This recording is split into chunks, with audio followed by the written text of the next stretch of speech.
నీ కొరకు నన్ను ముందుగానే నిర్ణయించితివే. నీవు నన్ను పిలిచి నీ నీతినిచ్చి మహిమ పరచితివే. నేనేమయ్యుంటినో అందుకు కాదయ్యా,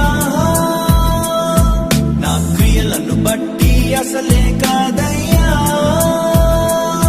చూపావు ప్రేమ నాపై, పిలిచావు నన్ను కృపకై. జనములకు ప్రవక్తగా నన్ను